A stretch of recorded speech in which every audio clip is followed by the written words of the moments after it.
Welcome back to the Black Crypt Podcast, and specifically BC Plays. I am Bradley, and today I am solo, but if you can hear from the dulcet tones in the background, I'm going to be going through a little bit of the OG NES Castlevania. That's right, Simon Belmont and Dracula and all of the little annoying monsters that like to knock you down into cliffs and holes. I have my NES controller ready to play for the real life experience.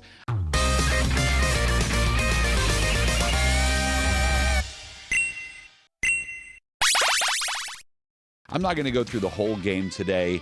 I just figured it was time. Castlevania is one of my favorite games ever, and I played it so religiously for a period of time that I could actually basically speed run the game without dying.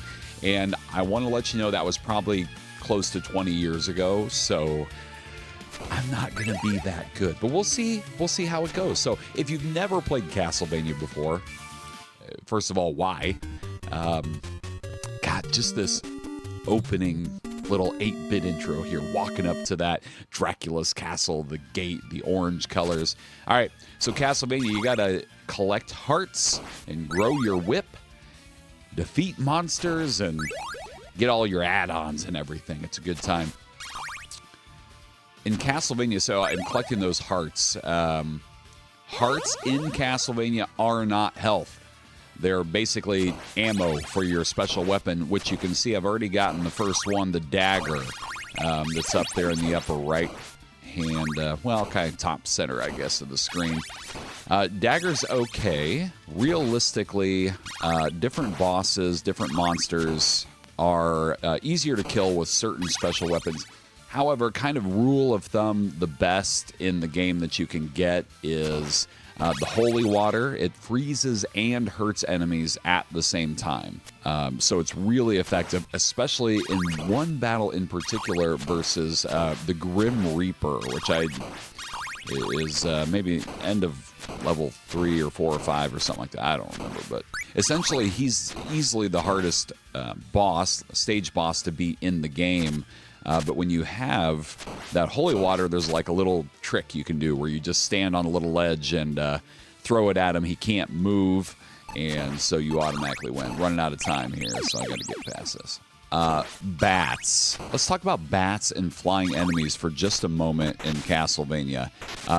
Easily the most annoying part of the game, for the simple fact that this game has knockback when you get hit.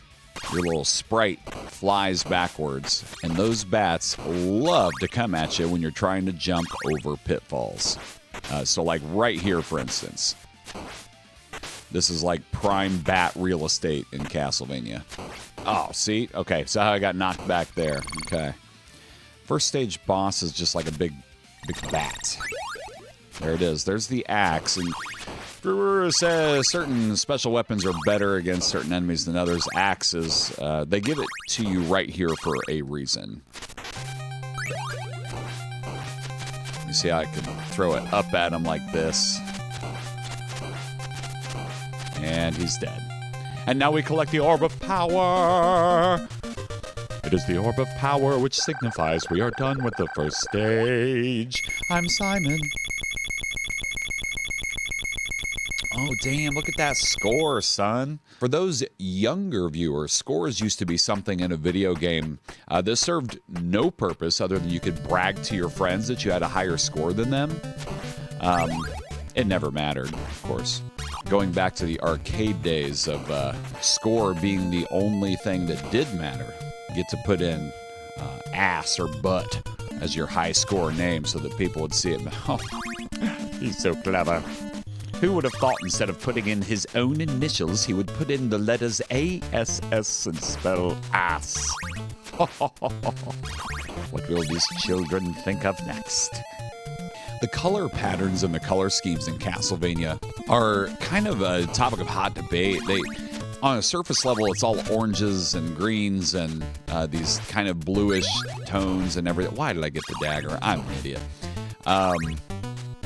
But realistically, it does an amazing job of kind of separating background from foreground and delineating like characters out and everything like that. The only thing that I will say it does cause conflict with from time to time is recognizing where stairs are. Sometimes the stairs, because of that color pattern, can kind of blend in, making it difficult.